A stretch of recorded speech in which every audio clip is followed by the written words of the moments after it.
Hey guys, we're going through a single leg kettlebell deadlift. So for a single leg kettlebell deadlift, you're going to need 2 kettlebells. You can eventually do one, it's going to make it a little more challenging. So we're going to start actually with 2 kettlebells. It's going to help to balance you. We're going to focus on that same deadlift position. So when we think about a deadlift, we think hips right in between the shoulders and the knees. Right? So we're cutting that middle ground pretty much with our hips. And then from here, all we're going to try to do is bring that to one leg and hit the same exercise. So same movement pattern, just on one leg.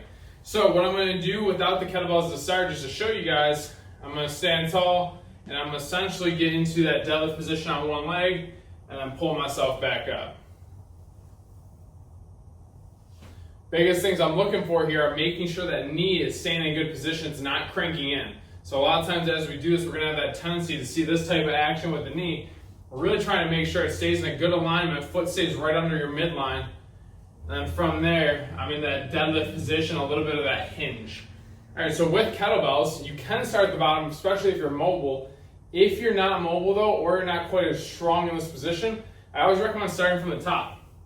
So I'm gonna come here, I'm gonna get on that single leg, and all we're gonna do is get into that deadlift position. When I feel unstable, I'm gonna pull it back up. The goal is gonna be to get a little bit further each week, each session, and try to get a little bit more control instead of going up in weight.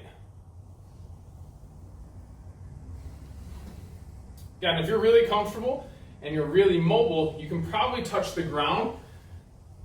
But again, that's gonna be pretty challenging for a lot of people, especially us tighter folk.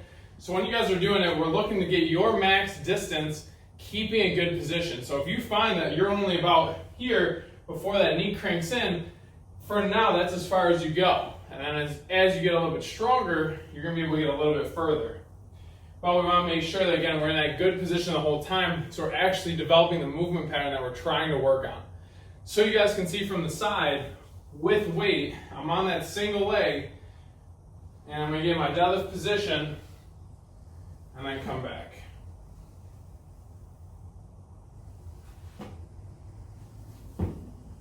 That's going to be our single leg kettlebell deadlift.